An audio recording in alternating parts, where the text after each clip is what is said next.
What is shaking, everybody? Welcome back to Turntable Tales. I am back with Brandon. Brandon, what is happening? Not much, man. How you doing? I'm good, dude. It's like every week is just waiting for the next episode for me. Yeah, I know, man. I've been thinking about this one for days. I've been so excited about getting back together to do this one because this is just so far up my alley. It's not even funny. This is going to be Yeah, yeah, awesome. yeah. I knew it would be, man. I'm like, oh, we got to get to this one. We got to get to this one. So today, guys, we're going to be hitting soundtracks and the movies that made them. So it's like, that's what we're going to be talking about, man. And Brandon and I each picked, we may have picked our top 10, but we may have more. Who knows, man? We're just going to get into this thing and just stop whenever, we pass out or whatever. But I think this one's going to be super fun. So I think we're kind of keeping, I got to be honest, I kind of went into the 70s a little bit. So I don't know if we were glued to the 80s or if there's a little flex on that. Yeah, I don't think we were glued to the 80s, but of course, the 80s was my childhood. And Yeah. when I just say the word soundtrack, pretty much 82 to 89 just automatically pops in my mind. So Yeah. a lot of my stuff is going to fall around there, but I do have some stuff that's outside the 80s too. So Okay, yeah, good. I'm not the wherever only it one. takes us. Well, so are you someone that went to the movies a lot when you were young? Did you see this stuff in the theater? How did you first come across it? Before we get into this stuff, were you someone that went to the movies when you were a kid too? Not really, because as a young kid, like I really couldn't afford it that much. Like almost every movie I'm thinking about here that I've probably seen a million times, like each one, it was all about HBO. Okay, It's yes. all about HBO. And the ones that had the little dirty scenes, it was all about HBO at 7 o'clock or after. That's so funny, dude. That's a whole nother topic in itself about like, how did you sneak those movies that you weren't supposed to be watching? Right. Yeah, but a vast majority of it was just cable TV. That's probably 90% of these soundtracks. That's where I saw the movies, again, 10, 15, 20 times over. Okay, cool. I love that. I love that. Yeah, I'm definitely someone that, and I don't know how I managed to do it. I mean, of course, it came down to my mom, you know, throwing me some money or whatever here and there. And I got to see a lot of these movies in the theater. But then, yeah, it was a lot of VHS or a lot of HBO or Showtime and stuff like that. So, Yeah. all right, cool. Well, you know what? Let me go. If you don't mind, I'll jump in first because I do have some 70 stuff I want to just cover and kind of go through. Yeah, go for it. And the first one for me is going to be this right here, Star Wars, Nice. which I saw in the theater. So I saw this in 77 when it came out. My parents took me. And it's funny because I do have a little story about seeing this in the theater. And I questioned myself, did I remember? Do I remember what I think I remember? Did that actually happen? But I remember going into the theater. I was like 5 years old, sit down, the lights go out, and it's totally quiet. And I go, pigs in space, which you may or may not know was a skit on The Muppet Show. If you remember that. I totally remember that. It was funny because I always doubted it because I'm like, wait a minute, was Pigs in Space out yet? So I had to go back and look at the dates. And yeah, it came out like a year before. Of course, for those that don't know, that was came out in 1976 on the Muppet Show program. And it was kind of a spoof of like Star Trek and Lost in Space, but with, Miss Piggy and the pigs or whatever. And anyway, when I said that, everyone in the theater cracked up and then all of a sudden, boom, comes Star Wars and everything. So I'll never forget that. But yeah, man, that was the first time where it was like, and I know I was only 5, so my life before that was like Star Trek, Planet of the Apes, Evil Knievel, and stuff like that. But then once Star Wars hit, man, it's like my life was all Star Wars. And it was the first time where I remember I went and saw the movie once and probably didn't see it again for years after that because it wasn't as if it came out on VHS or on TV for a while. But you know how it was, man. It was like I had the record. My parents bought me the record, which came out the same day as the film, I found out. And I would just play that, man. And I'd run the movie through my head, play with the toys, every Christmas for those few years. My parents would buy me the action figures and all this. And of course, I had the pajamas and the watch and all that. But it was the first time where, you'd come home and you'd act out the parts as a character. You know, I was Right. Luke Skywalker one day, I was Han Solo the next day, and every pretty girl in school, you know, in kindergarten or first grade was Princess Leia. You know what I mean? And so it was the first time I remember that. But yeah, and then there was like this too, you know, so you could play. I got to get these stickers off here. You know, you could play the story, and I think I had the cassette tape and just relive it. And that's one thing where like George Lucas was a genius, right, with the marketing on it, because when it was like, well, I'm going to show them the movie, but then I have to keep it fresh in their heads when they can't watch it. And we sure had no problem doing that, you know, by having everything again, from the underoos to the records and all that stuff. So yeah, I was definitely a Star Wars kid. And yeah, Star Wars soundtrack. It's fun listening to it even now, because even more so than reminding me of the movie, like a lot of other music, it takes me back to being a kid and playing the record. So I can play that record now and remember like the little Fisher Price. I always say Fisher Price, whatever the record player was my parents bought me when I was that age. And I would just play that Star Wars record endlessly, man. So yeah, that's my first one, man. Star Wars. Yeah, I mean, that's definitely a classic. I mean, it really is kind of amazing how Star Wars crosses over, you know, from whether you are just a 5-year-old kid that's just playing with your little Darth Vader in the dirt, or like, you know, you'll go to some symphonies now that will perform it, like, you know, with the video playing and all of that, and you just have like adults in tuxedos, you know, sitting on the, it's like there's just something about it that connected with everyone, between the music, the imagery, and everything else. I mean, like you said, I had all the toys. You know, I hadn't even seen Star Wars. I never saw Star Wars or Empire Strikes Back in the theater. I'd only seen it on cable television. Return of the Jedi was the first movie that I actually went to the theater to see. Okay. And even by then, I was just an absolute crazed Star Wars fan too. It's just fantastic. That's a great pick.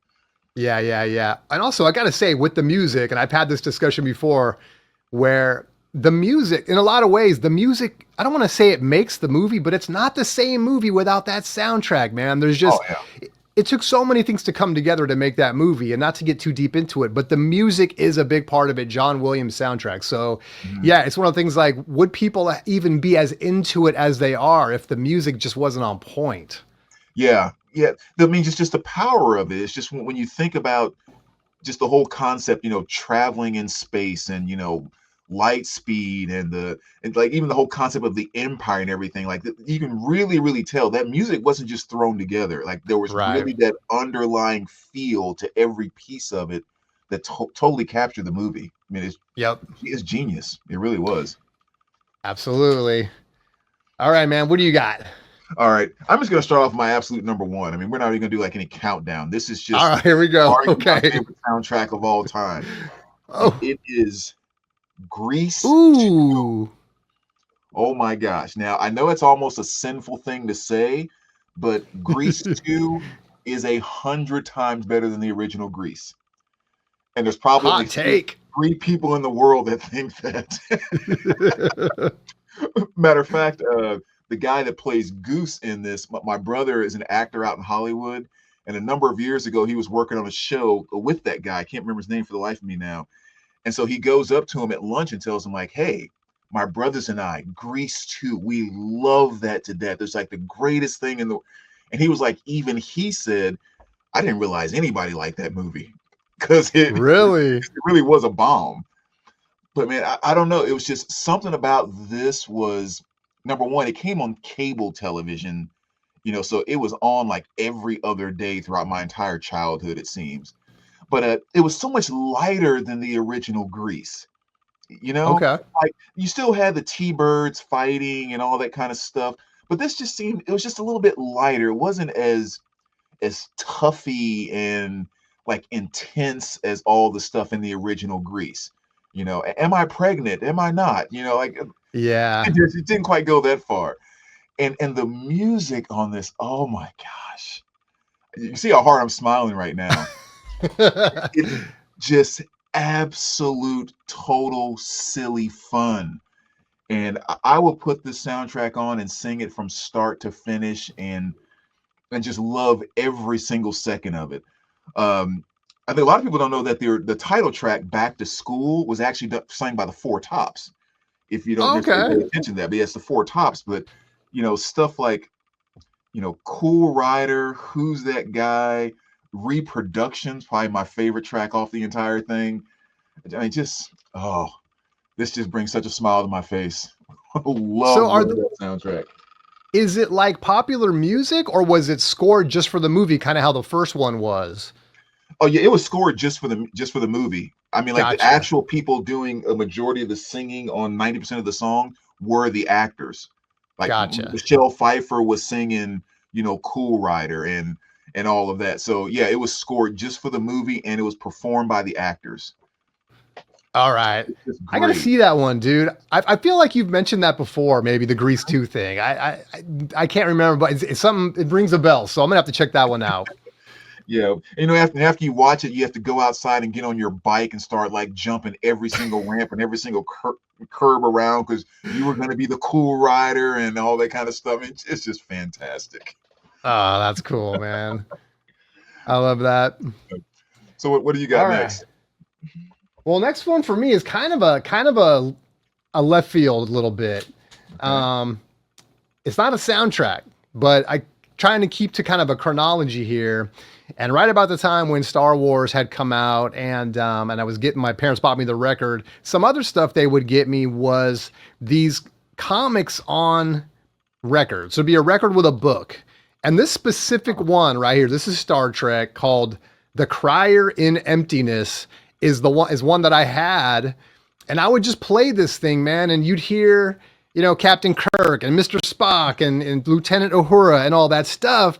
And they're going through a whole nother story. And I loved that show, man. I loved Star Trek so much. I watched the reruns and stuff in the Uh, in the 70s. And so yeah, of course I had to have this. I don't know. They probably got it at Toys R Us or something originally. And yeah, and then they kind of started a little bit of a kick for me. And I probably helped me learn how to read even was these little books that, is a record with a book. You just kind of follow along with it, but you get to hear all the sounds and stuff. And anyway, I know it's not a soundtrack, but this is right there about that same time that I was vibing to the Star Wars soundtrack by John Williams. So yeah, Star Trek, nice. man, these things are so cool. And they made big one, 12-inch records. They made 7-inch records. I think the ones I had were mostly 7-inch ones. But anyway, super fun. It's funny because I grabbed this one recently because I saw it and I was like, oh man, I used to have that. So I had to snag it. I actually listened to it and it's so scratchy and everything and it has ticks and pops, doesn't skip. So that was good, but it just brought back a flood of memories, man. Nice.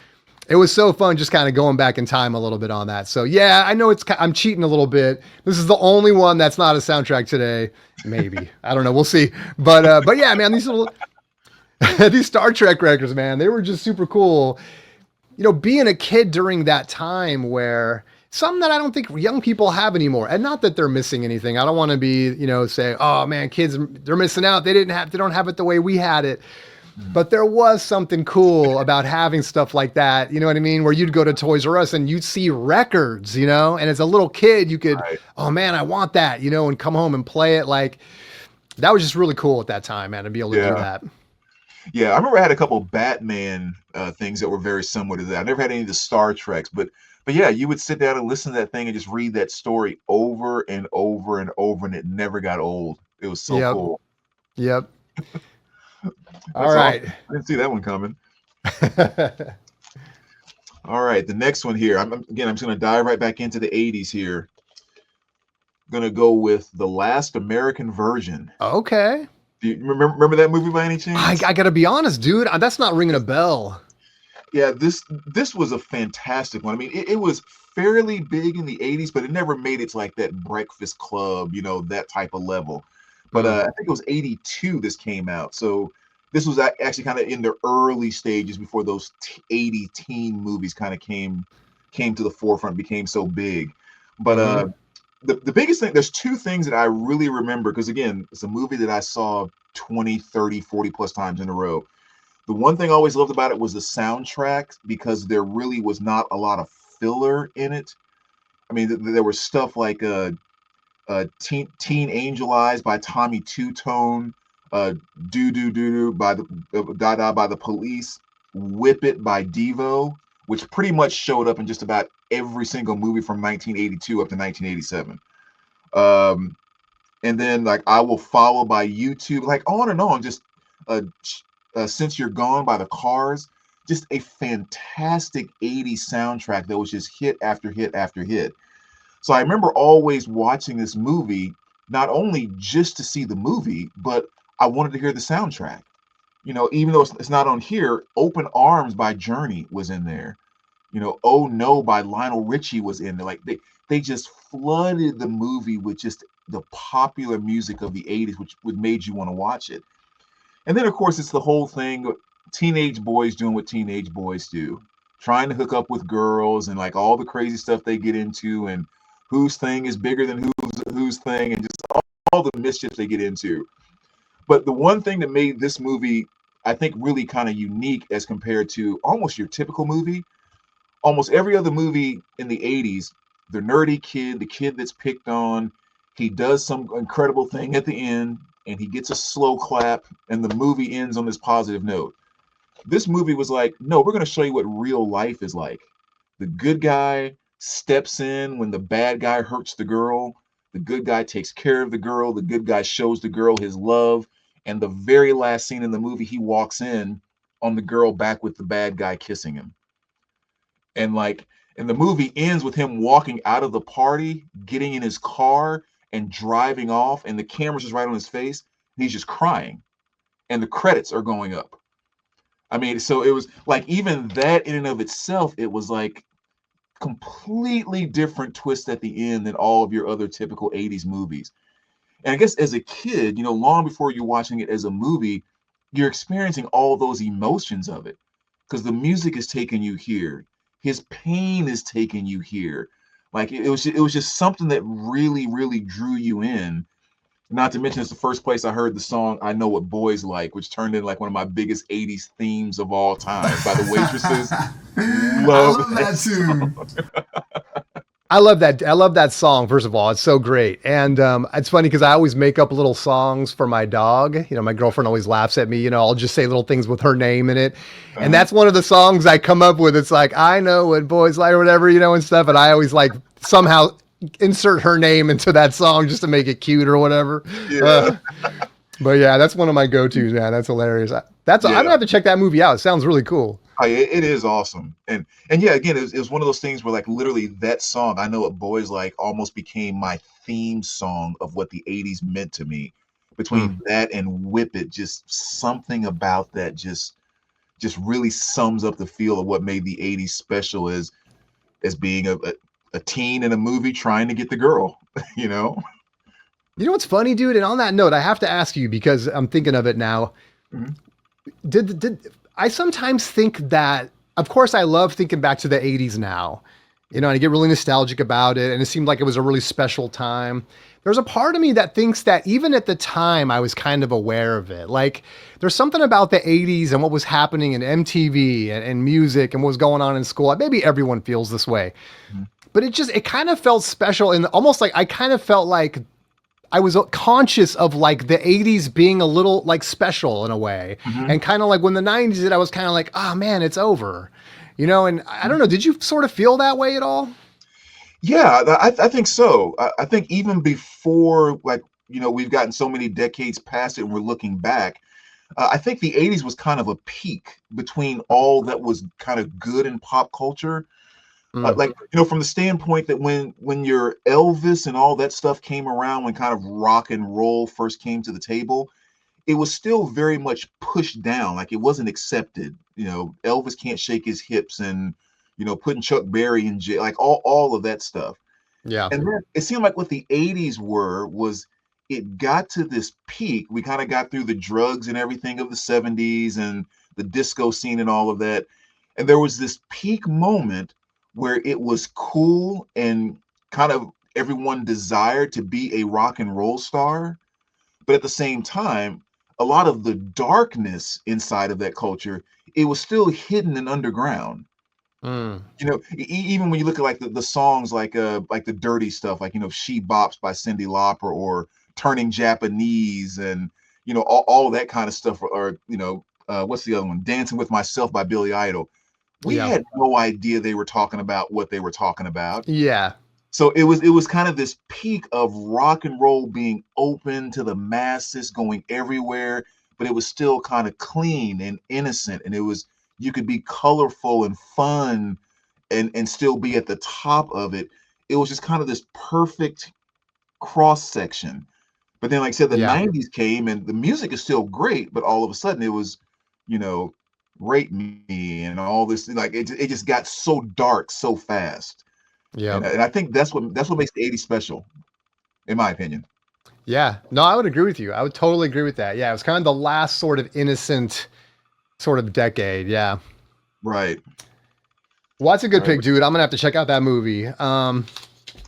So next one for me, and this kind of goes back to, again, being a small kid, right around the same time frame as I've already talked about. This is going to be like 5, 6 years old. I'm still in that land, and in the Bay, and I don't know if it was syndicated across the country, but in the Bay Area there was a show, and it was called Creature Features, and maybe every area had its own version, but what it was a show that would play like monster movies or science fiction film, old stuff, or horror movies and stuff, and it would come on really late, probably like 11 or midnight or something. And my parents, I was already into that stuff because I guess, you could go to the store and they knew I loved Halloween for one thing. For another thing, they had like the Universal monsters, like toys and different stuff. And I would always gravitate toward that. Godzilla and things like that, And so they would put me to bed early, whatever time, and then wake me up when Creature Features started and let me stay up and watch that and then go back to sleep, and I'd be out for the night. And it would come on once a week. Just so cool of them to do this. And probably half the time I would just crash out like halfway through the movie or whatever.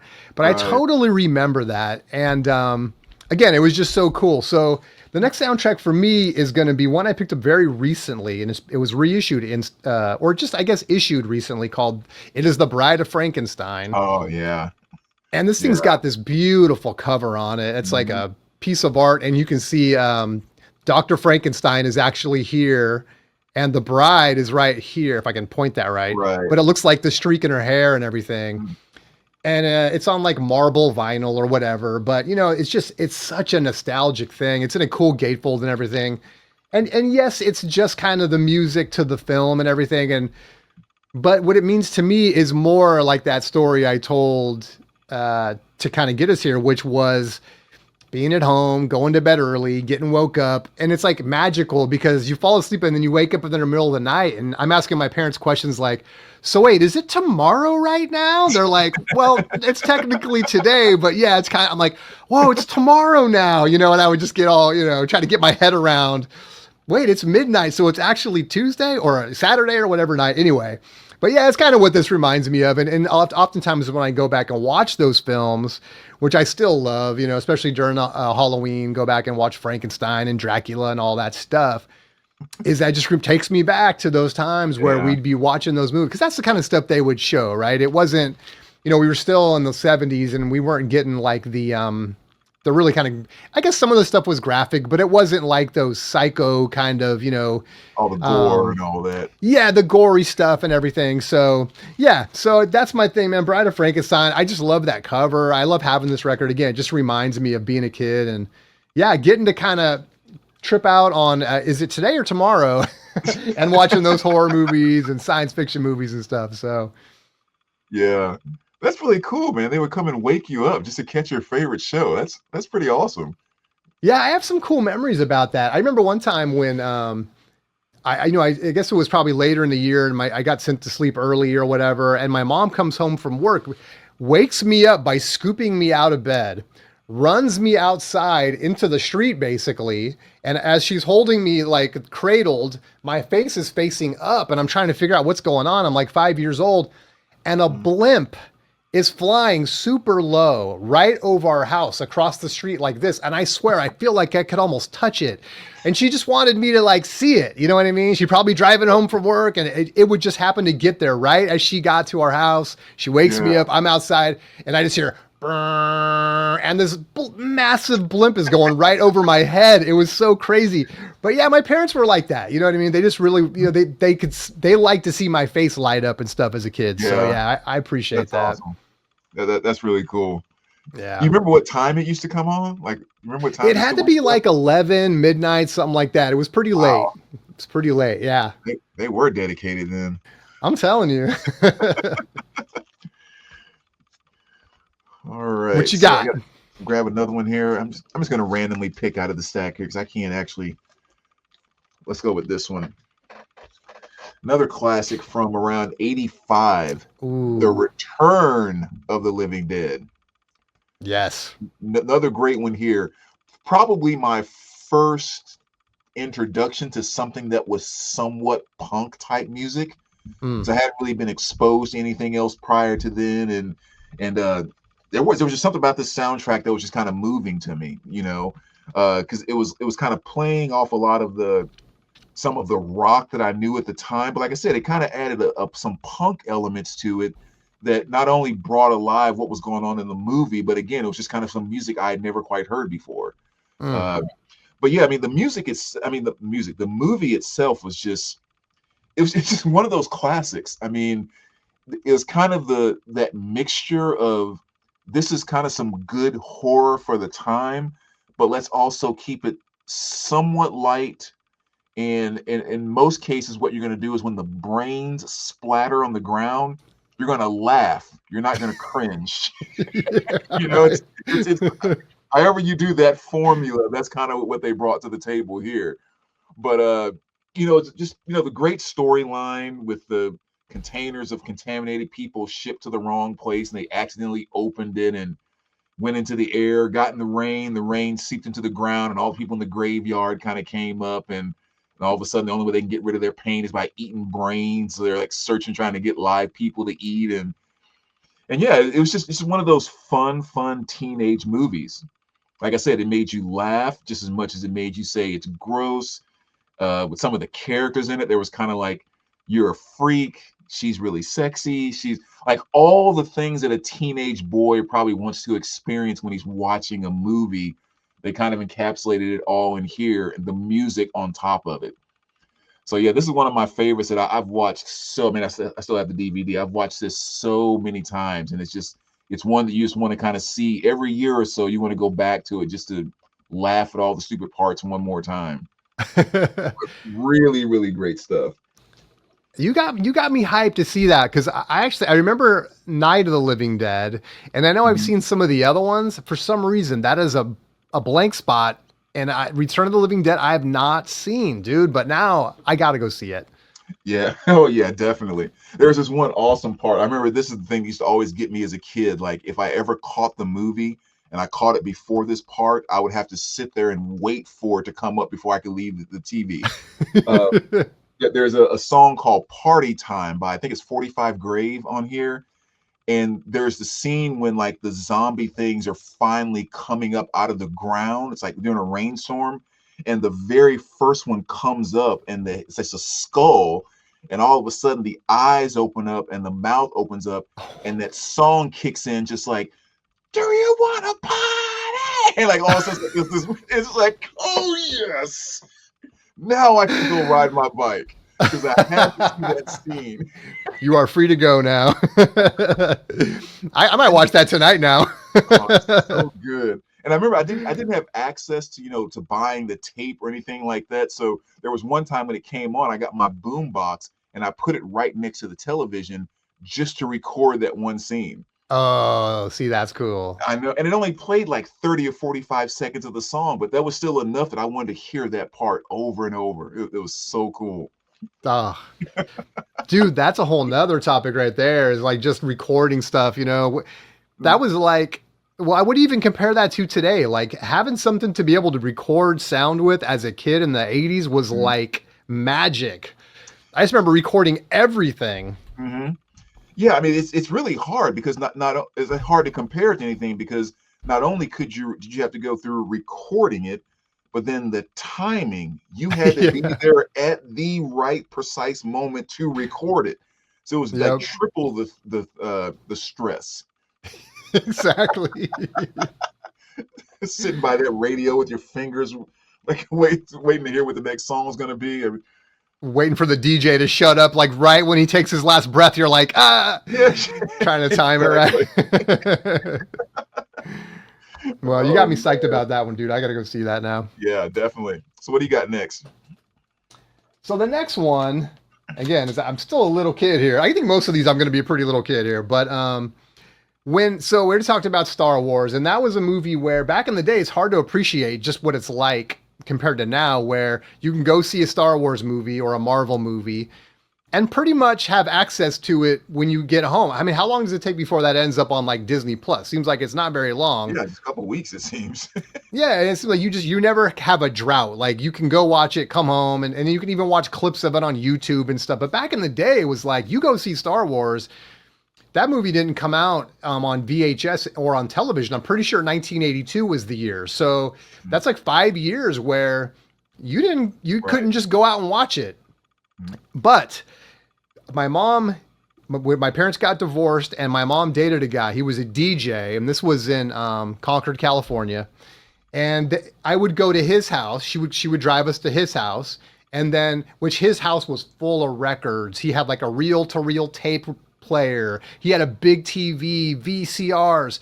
It was like a dream, because I was just like, I wasn't used to that. We were broke. Like all I had was like a record player and like 5 records. This guy had everything, including tons of VHS, including a bootleg of Star Wars.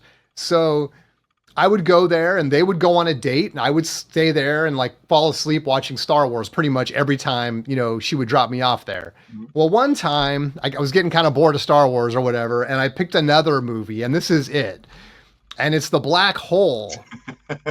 And this was a Disney movie that came out pretty much right after Star Wars came out, and it's got the equivalent to like R2-D2 and Stormtroopers and all that. Right. It was its own story and stuff, and it was dark. I remember seeing, at least when I was a kid, man, I remember seeing this when I was probably, 7, 8 years old, maybe 9 years old. And it freaked me out because at the very end of this movie, spoiler alert, I know this has been out for like 45 years or whatever, but it's like they're showing space, and I don't know if the ship is blown up at this point or something, and it's just the music playing, and you're looking at space, and at the very end, the guy's face pops up in the camera, and he's like dead, floating through space. And I didn't even want to get up to turn the TV off. I just pulled the covers up. I was like, no, I was not expecting that. This is not like Star Wars. But it's still cool, and I still remember the soundtrack to it and everything, and so this is cool, man. It's fun having this Black Hole soundtrack again after a long time, and it kind of reminds me, I do want to go back and see this movie as an adult, because in honesty, I've not seen this in forever.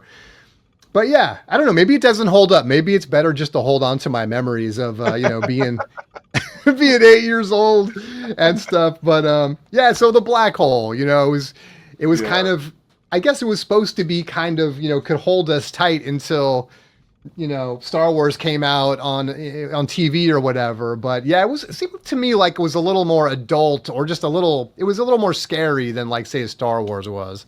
Right. Well, first and foremost, your mom sounds cool as heck. She was so cool. The second part, I think I've only seen bits and pieces of it. I don't think I've ever sat down and watched that from start to finish. Yeah, that might have been the only time I ever did. I mean, I guess I watched it a few times when I was really young and stuff, but yeah, it's one I have not seen in decades. And I think, if you look it up, it gets kind of panned. It's not like it gets great marks or reviews or anything like that, but if it's something that maybe you want to get nostalgic, and go check it out, you don't have anything else to watch, then it might be a good thing to toss on and just see what it's all about. Yeah. Yeah, I definitely need to go back and check that one out. As I said, I don't think I've actually seen that from start to finish. Yeah. All right, man. I'm excited to see what's next. All right. What am I gonna go with? Let's go with this one here. Again, I'm all in the 80s here. Right? All in the 80s. But another one that just holds so much for me is Just One of the Guys. Okay. I don't know do you remember this one by any chance? Dude, you're kind of stumping me with all this stuff. I thought I was good on my 80s movies, man, but maybe I'm not. Well, good. And another one for you to check out, man. Again, it's like 85, so right in the mid 80s. And again, it was kind of a big movie, but it wasn't one of the ones that hit the whole Breakfast Club type of level and all of that. There were very specific songs in here that I thought were extremely just amazing. Others were kind of just okay. But again, the one that always brought me in with this movie was the song Tonight You're Mine by Ronnie Spector, Mm. from the Ronettes. And it was actually a song that it appeared a couple of times, some clips during the movie, but it's what played during the credits. And again, one of the big things I remember is just always listening to that song and putting the boombox up against the TV so I could record it. And the one time I did record it, my brother yelled in the background. So every time I listened to the song, his freaking voice would pop up. If I listen to it today on vinyl, I'm expecting his voice to pop up in that moment. Because That is so cool that you say that. And I'm sure it was annoying at the time, but that is something that no one will ever experience again. You know what I mean? Right. And it's almost like something's wrong with the record when he doesn't pop up on that specific part. Yeah. But just a beautiful song by her. Absolutely love it. But it was just kind of a movie about a girl named Terry who was trying to get this award for this this writing thing she was doing, and she swore the only reason she didn't get it was because she was a girl. So she goes and cuts her hair and pretends to be a boy and wants to submit the same thing as a boy to see if. And of course, during that time frame, there's a guy she becomes friends with, and of course, he thinks they're two guys. She's kind of falling in love with him. There's a girl that's falling in love with her, but doesn't know she's a girl. It's all of the crazy stuff that goes along with that. But and then not to get on the back end though, because at the very end, when she's trying to convince the guy that she's a girl, she flashes him at this beach party. And it's one of those things where, as a teenage boy, you're like, perfect. Pause.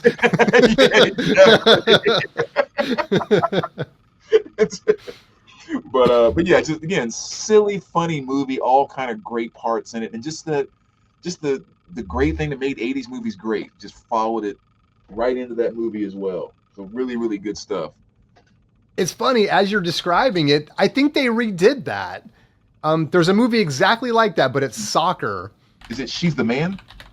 She's the Man. Yeah, yes. I think that's it. That's the one. That's the one. She's the Man. Yeah, it sounds like it's exactly that same plot, except it's like soccer. Yeah. Yeah. I think She's a Man was like 2006. That sounds right. Yep. Yeah. So, yeah, Whew, basically that was gonna same torture movie me. all over again. Exactly.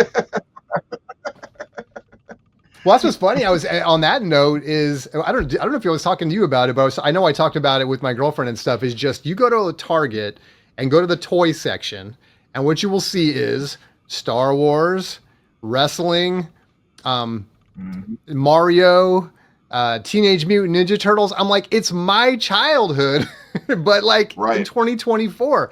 And the thought that comes is like, really, when you talked about 80s being the pinnacle, it really was, because they haven't really created anything. Look at Disney Plus. We're still watching Star Wars 40 years later and stuff, so it's like, I don't know. There's something about the 80s, and why can't they create new toys or new franchises that are interesting to kids? They're still playing with the stuff I played with and you and I played with. Yeah. Yeah. I mean, I think it's one of those effects, one of those things where you can kind of, there's always something new you can create, but at the same time, so much has kind of already been spoken for. Yeah. This is like maybe a completely different video, but I remember a long time ago, there was this thread we were doing in the vinyl community talking about, can there ever be another like Blonde on Blonde or like the first Beatles albums, like these legendary albums, Are You Experience, that type of thing? Can there ever be those type of albums again? And I remember kind of saying in that discussion that like, yes, there can be amazing albums that can come and turn history and music. I mean, like 10 and Nevermind and stuff like that did. But for the most part, it's almost the same thing as like the way we go to space now. One small step for man, one giant leap for mankind was just the entire world was on that. Yeah. Now you shoot a rocket up to the air and actually catch it on the way down. A few million people maybe paid attention. Yeah, so it's no big deal. Yeah. Yeah, exactly. So it's kind of like once you take that great leap of greatness, it's really hard to duplicate something like that again. You just keep going back to the same well. And I think a lot of stuff in pop culture with movies and even music to some degree, they're just going back to the first time we landed on the moon kind of thing, if that makes sense. That is a great way to put it. I never really thought about that way. Yeah, it's kind of like you can only really do it the first time once, and it's kind of, it was already done. Yeah. Right. And now it's just continually looping it. And it is amazing when someone comes along and does something that gives us a new branch going down something totally different. But it just seems like a lot of stuff is just on repeat these days. Yeah. Yep. You know, but yeah. I would have to agree. All right. So what do you have next? All right. Well, I said I wasn't gonna do another one that wasn't a soundtrack, but I have to do this one. Saw this movie in the theater too. That's one thing I will say is, again, like I said, I was fortunate enough to see a lot of that 80s stuff in the theater, and whether it was with my family or when I got a little bit older, my mom would give me the $5 or whatever to go do it and stuff, and I just loved that experience. And another one was Raiders of the Lost Ark when this thing first came out. And this was going back to my mom's DJ boyfriend. He bought me of course, I don't still have all the stuff I used to have. This is a new, repurchased it, but he would gift me records and stuff because he knew how much I loved it and how much I loved movies. And so he gifted me this record, Raiders of the Lost Ark. And this is not the soundtrack. It's the movie on record. So it includes dialogue, music, sound effects. So again, you can kind of relive the movie here. And then it has a booklet inside with photos and stuff. And so much like the Star Wars one, where you could just kind of relive the film that way. And so when you couldn't get to the theater and you've already seen it, and now the movie's out of the theater and it's not on tape yet or VHS or whatever, you could play this and still kind of imagine it. So yeah, that was super cool. So yeah, it was funny. During this period of time, my parents were newly divorced, and it's kind of funny how my mom would be dating. The crazy thing to think of now is that she was like in her late 20s, early 30s. Like she was ready to mix it up. You know what I'm saying? She wasn't ready to just be a homebody. And so she'd bring dudes and stuff, and they'd go on dates and everything, all that stuff, was kind of my life. And so one of the side effects of that is they would always want to impress her by getting to me. So I'd get a Rubik's Cube one day, or an Atari game another day, or a record another day, so, hey, I made out. I made out. So anyway, wasn't so bad, but, Raiders, it was another one where, I know what I was going to say too. And it's funny. I remember being in the theater and seeing this. My memory of this is I remember seeing it with my aunt, my uncle, my cousin. So my mom's side. And during the movie, at some point, my aunt leans over and goes, you see that guy with the scruffy beard and everything with the hat and the whip? And I'm like, yeah. She goes, that's Han Solo. And I looked at her and I looked on the screen and I go, no, it's not. Are you crazy? That's Indiana Jones. Han Solo is a completely different dude. What are you? I couldn't get it. This is the first time my brain ever was challenged that like, oh, these are actors. This isn't like a real thing. Right. And that these guys will be in different movies and stuff. And I just could not see him as Han Solo. It's like, this is Indiana Jones and this is Han Solo. They're completely different. So anyway, kind of a fun memory and stuff. And I was just like, I just couldn't get it. I'm like, something's wrong with her. So Indiana Jones, man, Raiders of the Lost Ark, still freaking one of the best movies out of the 80s. And again, John Williams with a great soundtrack. But yeah, that one specifically just kind of, it still takes me back, to being 9-10 years old when I first got that thing. Yeah, that's cool. All right. And actually, now that you mentioned that about this Han Solo and the Raiders of the Lost Ark and all of that, here's a story that I think would piss some people off, and it's also cool at the same time. My girlfriend plays tennis, and there's a guy that she used to be friends with that she would play with at a local tennis club. And this is just like right after COVID or right before COVID. But anyway, he calls her up and says, hey, we have a guy that wants to kind of need someone to hit with. Do you want to? Sure, I'll go hit. So long story short, she shows up at the house. It's Han Solo. She's at, and so they hit for an hour or two, talk a bit, and she has never seen Star Wars. Doesn't care about Star Wars. Did she know who he was? I mean, just as an actor, yes. Yeah. But like seeing Han Solo sitting there, no. I'm like, so the one person that gets a chance to go spend all of this time, and she's talking about like the stories that he was sharing about, stuff with filming and all of that. And it's like the Oh. one person that does not care gets to sit with Han Solo and hear. It's like oh. Oh, she's like, oh, guess what, Brandon? I played tennis with this guy named Harrison Ford. Yeah. What? Oh my God. It's like, you've got to be kidding me. That is like, crazy. I know. Again, the one person's never seen a Star Wars movie. How did they get invited to his house? That's how it goes, man. Okay, we'll leave that one alone. Just had to throw that in Woo. there. Oh, man. That is hard for me to hear. It's one of those things where you're like, why? The questions. I know. So when the Empire Strikes Back. Yeah. Did you really get shot with the... Yeah, exactly. Did Greedo really... Who shot first? Come on, it was you, right? What's it really like traveling at the speed of light? Exactly. And you got to kiss Princess Leia. Let's talk about it. All right.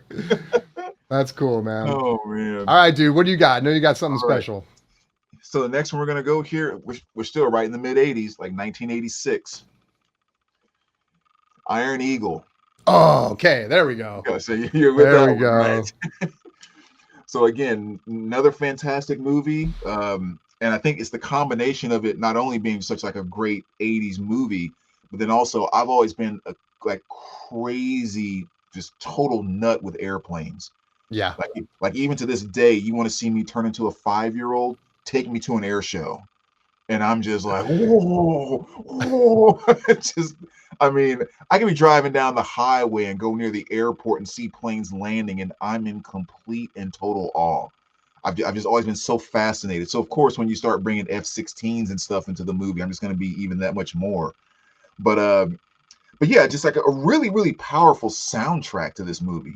I think that was one of the things I really liked about the songs that they picked, much like we were saying with Star Wars. It really brought a lot of power and attitude to the scenes where the music wasn't inserted, with stuff by Queen, Adrenaline, and on and on. Just another one of those movies that I just saw a gazillion times. Yeah. I just saw it so many times, and just, man, every time that F-16 just kind of flew by and you would hear like Road of the Gypsy by Adrenaline playing, it's just like, oh, I want to live that life. I want to hear One Vision playing while I'm pulling 6 Gs in an F-16. It's like, that's what I want out of life.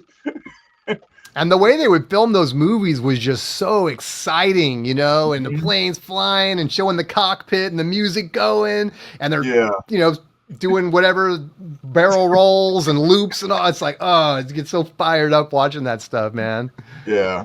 I mean, of course, the storyline was absolutely horrible, but it was 80s. So, like 2 F-16s are going to fly into a country and like almost take it over and pick up hostages and take off. It's like 2 jets can do that, really? That's the thing that was like perfect for us as young people, because my dad would see that and go like, what is this crap? There's no way he could appreciate it, right? But as a young person, it's like, you're not really your brain's not as developed to like be critical about it. It's just cool, and that's all that matters. You know what I mean? Yeah. It's like, of course he could drop a bomb and start a big fire and just land on the other side of it and pick up your dad and take off on the other side of it. It's like, yeah, dude, I remember I might have seen that in the theater, and I remember seeing Top Gun. And then there was a movie called Blue Thunder, which was a helicopter, and that was like a whole nother thing. So yeah. Gosh, I have not thought of Blue Thunder forever. I know, man. Jeez. Well, you're making all this stuff come bubble to the top, man. It's like. All right, what do you got? What do you got next? I still have a heck of a stack here too. I got a few. I have a feeling you're gonna definitely bring this one home. But this is one that a movie that I loved. I probably didn't see it till it came out on like HBO and stuff. And it was one I revisited more recently and was like, oh, I think I made my girlfriend watch it. We got to watch this. We got to watch this. And it's Escape from New York. Oh, yeah. And yeah, this is the soundtrack by John Carpenter. And I didn't realize until recently when I picked this up and we rewatched the movie that it was John Carpenter and that he was known for not only scoring the soundtracks, but creating all the music and everything, like for the Halloween movies and a bunch of stuff during that era. To me, this is the highlight. I mean, I like all that stuff, but man, this one is so good. And it's that thing that I kind of crave sometimes about 80s soundtrack music where it's electronic, it's dramatic.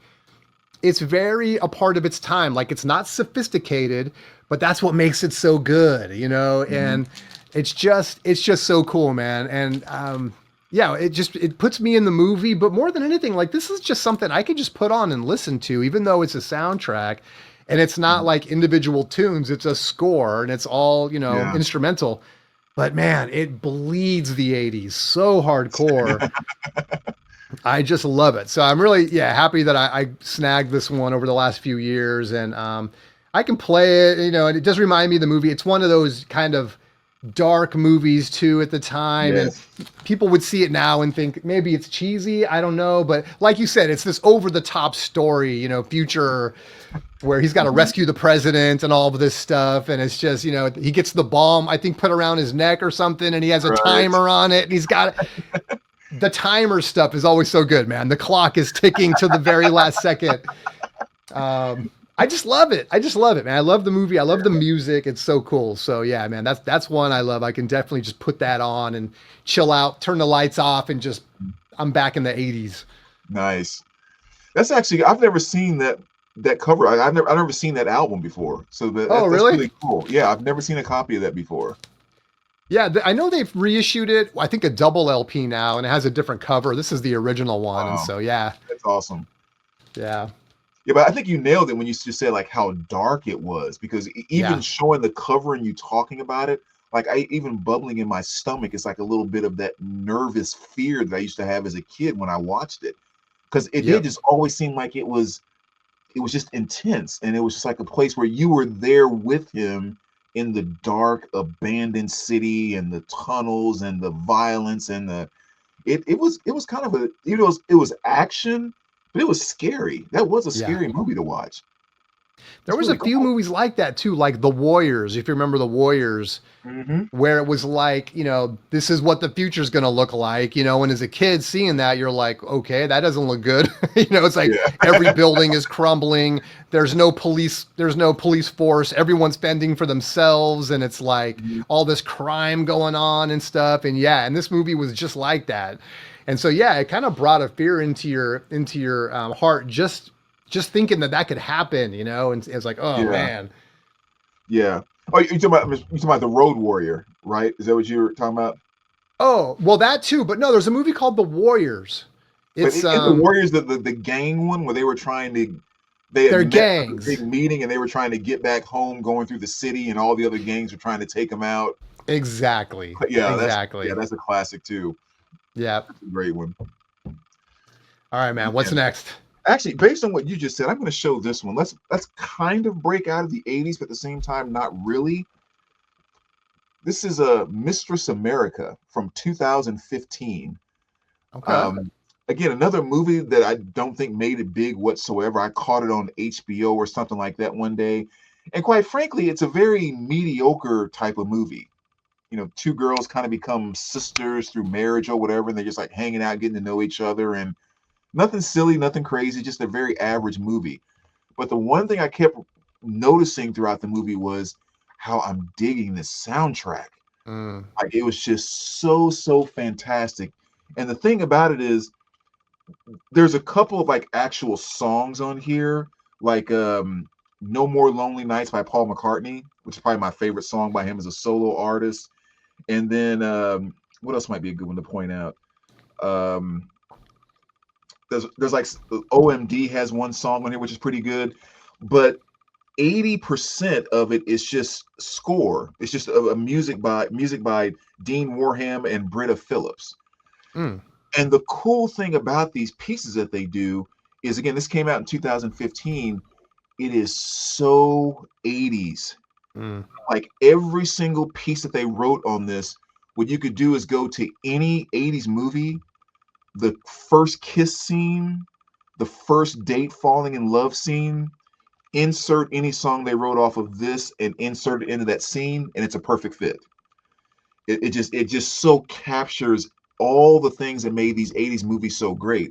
And this is one that I don't know how many times I've listened to it. I just throw it on, and it takes you back. Like it just puts you in an 80s place. And I love it to death. I absolutely love it. Like I said, the movie's average, mediocre, nothing special. Quite frankly, you don't need to watch it. Just go get the soundtrack. Forget about the movie.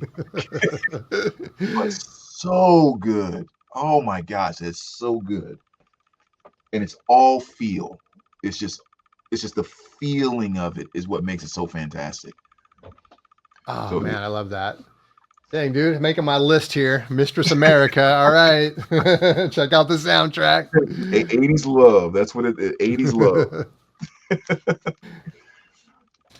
All right, what else you got?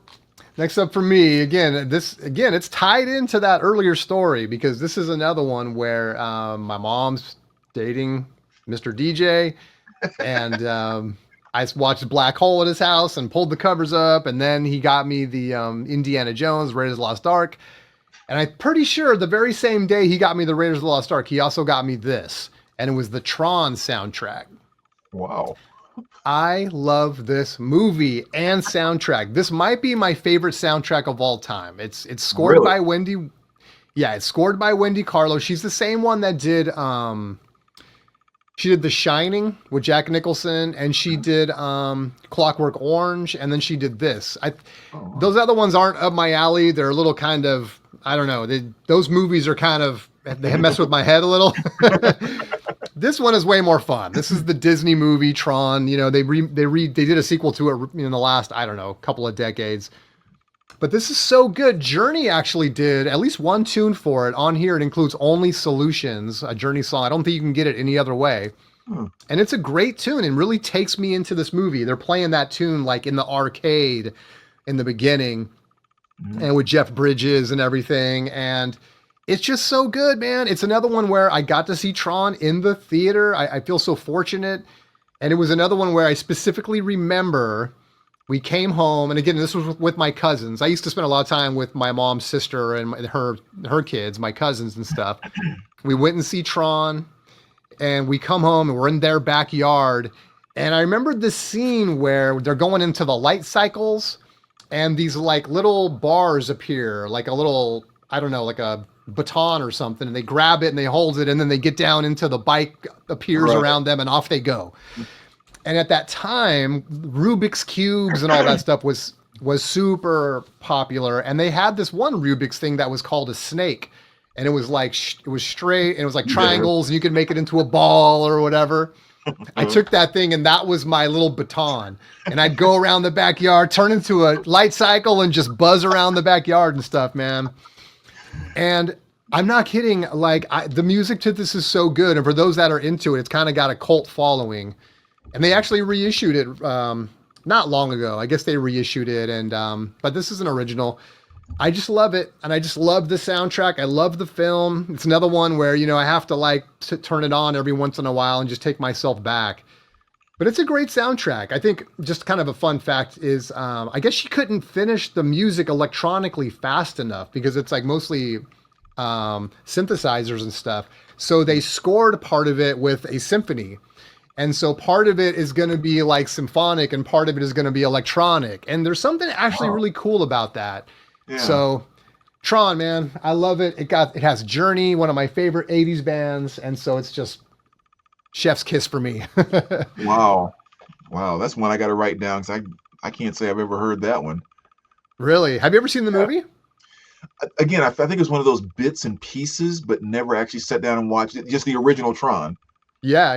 Yeah, I don't think I haven't ever sat down and watched that from front to back. I love it. It's not for everybody. I mean, but there's so much.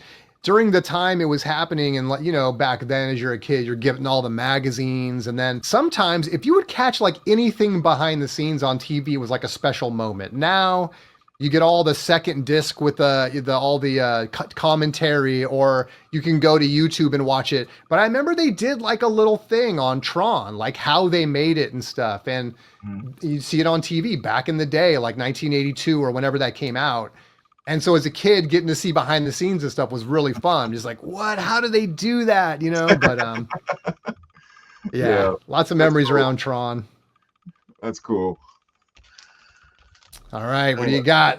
What? Jeez, so many choices, so many choices. Let's go with this one. This is definitely a beast of a soundtrack. How about a little Conan the Barbarian? Nice. Yeah, another one of those great soundtracks where I think if you actually just listen to the soundtrack, you know, just if you heard that first, it could be kind of cool, but maybe not something that draws you in as much. But once you connect the movie to the soundtrack, it just takes on a whole new life. And I think that's just exactly what he did with this. And it just kind of goes with that perfect combination of medieval, the power, the just all those elements that the movie Conan the Barbarian brought to the table. And I've always credited this soundtrack as being the one that got me into classical music. That I'd never listened to it in any way, shape, or form prior to this, but even as a teenager, I could not get enough of listening to this soundtrack.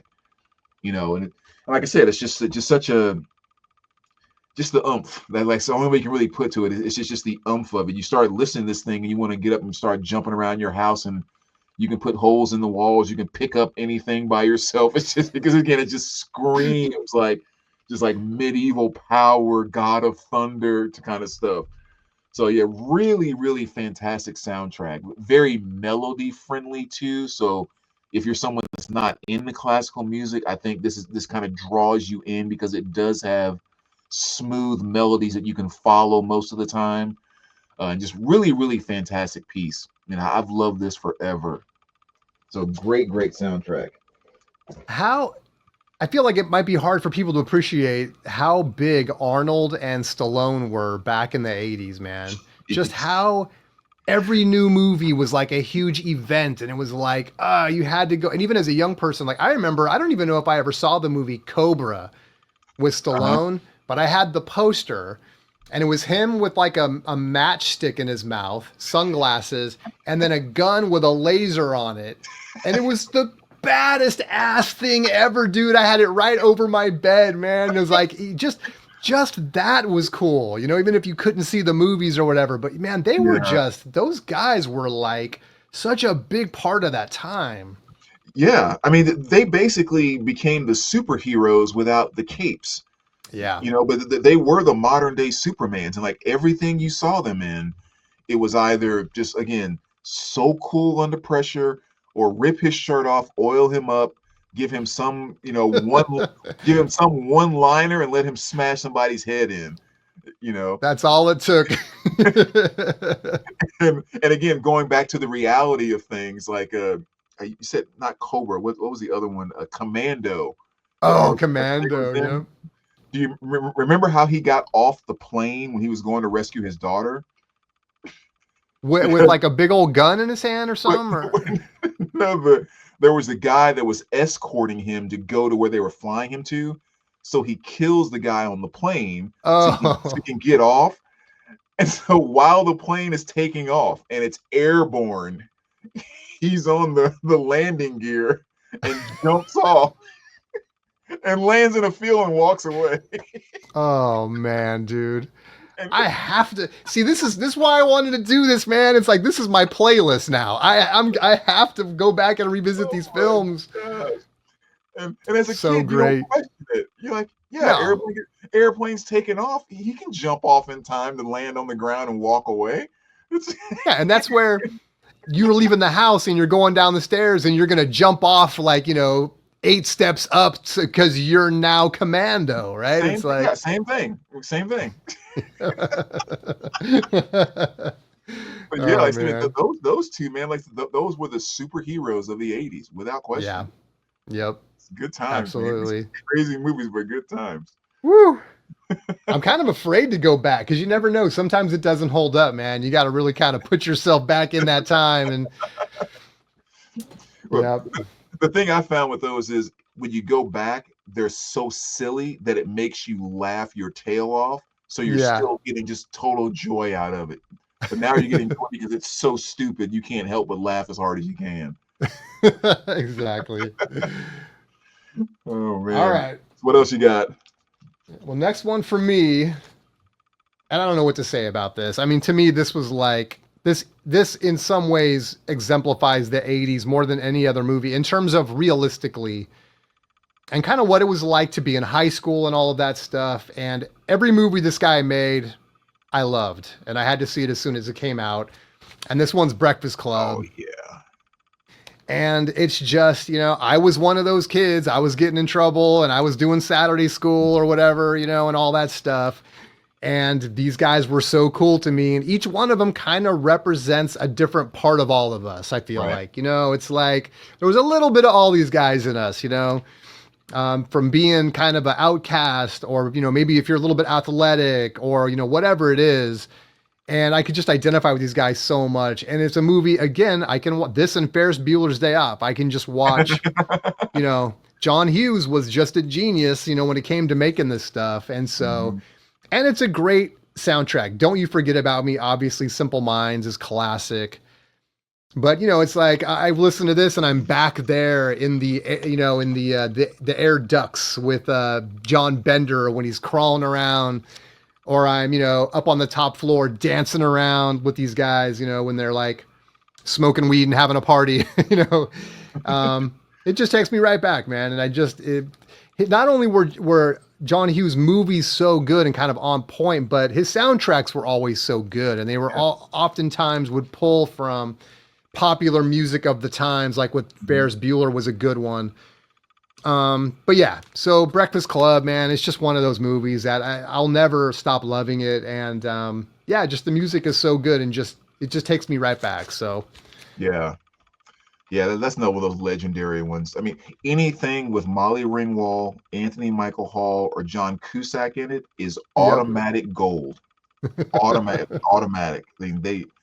Oh my gosh. That's a fantastic one. Well, yes, I mean, I guess playing off of the Breakfast Club, then I mean, I feel like I have to go ahead and just show. Actually, I'll just show both of these right now. Oh, dude, yes. Hughes. Again, the genius of Hughes. Breakfast Club, Pretty in Pink, Some Kind of Wonderful. Just keep going on and on. And I don't know. Again, like what else can I add? Like above what you already said about the Breakfast Club, like everything you just said. Exact same thing plays in both of these movies as well. There's just something you can relate to in each one of the characters. When you think about it, almost to a degree where in the Breakfast Club, they were very individual characters. Like the jock was the jock and the mean kid was the mean kid, the nerd was the nerd. And I think what you find in some of these others is he kind of mixes different elements of the characters in each, or you can look at each character, you can see something about yourself in each one of them. Yeah. Something that you liked about yourself, maybe something you didn't like about yourself. But as a teenager, it was just so easy to relate to what was going on inside of these movies. And then when you just put the amazing soundtracks to them, I mean, that just, again, takes it just completely and totally over the top. So just like such amazing movies. And I know we're kind of talking about too, like scenes that really kind of stand out. And I think the Duck Man was just one of the coolest characters, with all of these movies. But between him doing the lip syncing of the Otis Redding thing that he was doing, and wait, was that Otis Redding or was that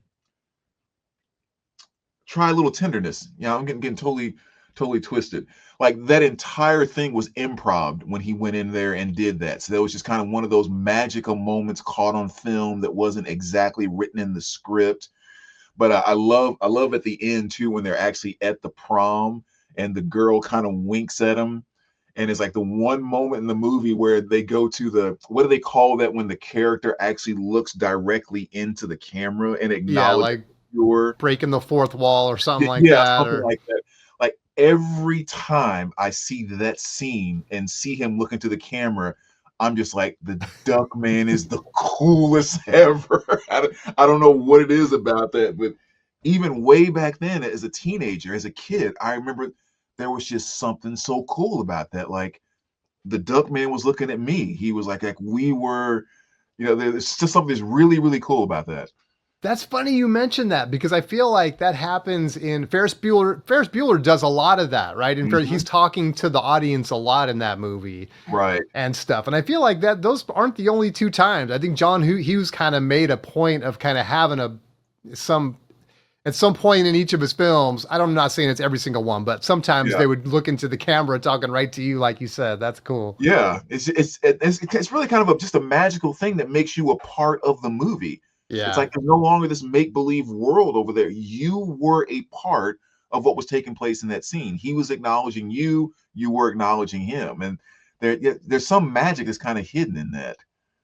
It's funny you showed Some Kind of Wonderful, and I'm glad you showed that one because that's a movie that I was kind of in high school. There was this girl that I started dating, and I knew her friend first. And so they were best friends. Well, her friend really liked me. And she would even like tell her like I like Jason and stuff, you know, to her friend who I'm dating. And I remember there was a time when I don't remember. Somehow I was at her house, not my girlfriend's house, this other girl's house, and we were friends. I can't remember if I was still dating her friend or not. I don't remember. But she puts on that movie. And I think specifically to show that she felt like she was like the short-haired girl who was trying to get the guy, but the guy was attracted to the other girl. She's trying to like brainwash me somehow. Like I was going to start dating her or whatever. And it was funny. I remember watching that movie with her and finally like halfway through, I'm like, this is not a coincidence. Why are you showing me this? That's like my first memory of that movie. That's awesome. Yeah, and like we were just saying, you know, it's like no matter who you are as a teen, there was something in these movies that you could just so easily relate to, and that's like the perfect example. I mean, I bet she watched it a million times and had that thought. I know. That's funny. That is so awesome. Yep, those are great. All right, you got one more? I got one more. So we got. All right, I don't even know how much I need to build this one up. And again, I feel very fortunate. I got to see this in the movie theater, and it's everything about it, from the music to the movie to the actors. The storyline is just perfect. Maybe if Tron is my favorite soundtrack, this might be my favorite 80s movie, and it's the first Back to the Future. Classic. And I just love it. I mean, Huey Lewis is perfect. The power of love, back in time. It's like they're just fused to my memory along with that film. And it was just another one where I just wanted to be Michael J. Fox, you know, and I probably started skating because of this movie. I probably picked up the guitar for the first time after watching this movie. And it was just, you know, even after watching him in like Family Ties and stuff, there was just something about seeing him on the big screen. And of course, you know, this was all endorsed by Spielberg and everything, and it was just a fantastic, perfect movie that I can go back and watch. And usually now when I go watch it, I got to watch the whole trilogy, you know, and stuff. And but yeah, man, to me this is the best one. And all three movies are really, really good. I still feel, but man, this is the one that gives me the feels because it just takes me back to that time, man. And every time he gets in the car and it says 1985 or whatever, it's just like, oh man, so cool. But yeah, Back to the Future, dude. I just love, you know, more than anything, I think I just love the Huey Lewis songs that are on here. In terms of the soundtrack, and it's a great soundtrack and everything, but the movie, it's just so perfect. I just love it. Yeah, this is one I can't even add to. I mean, that movie it speaks for itself. It's Back to the Future. I mean, that's all you got to say. Exactly. Yeah. You know? So classic. Well, I still got a handful here, so I'll tell you what I'll do on my last one here. I'm just going to kind of just flash them all really quick, and I won't let's do it. Time, but rapid fire. Just showing you how overwhelming my soundtrack world is, and this didn't even count all the ones that I had to skip over. I mean, there were so many that I left, but just as you talked about Michael J. Fox, you know, I definitely have to show Teen Wolf.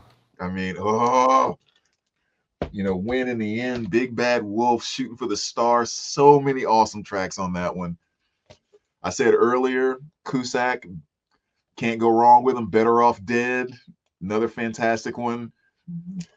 And you know, you got the Van Halen stuff on here and all of that. But one of the ones that really, I do want to say something about this really quick because I cannot remember his name, but he used to be in the vinyl community here years ago. But the song by Rupert Hines, Arrested by You, in the movie, John Cusack plays the sax solo when they're at dinner. they don't do that on the track on the album. And it always ticked me off because that sax solo to me made the song. So there was a buddy here that actually dubbed one on a CD where he took the album and cut in the sax solo from the movie and gave me a copy of it. And I've never been so happy my entire life. Oh, that's cool. That's cool. Yeah, really, really cool. Black Snake Moan.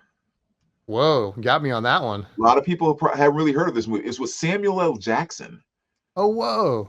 Blues, and it's basically a lot of blues. He's a blues guy in the movie and all of that. He performs 5 or 6 tracks on this album, including an awesome version of Allie Mae.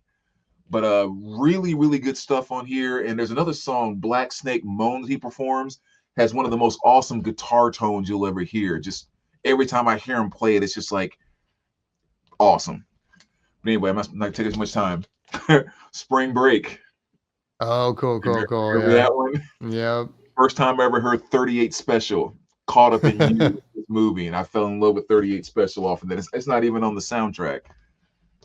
Beat Street, of course. Oh yeah. See, now that's classic. Beat Street. Rad. Oh, dude, man, you're just showing so Break that the you're ice. bringing the heat.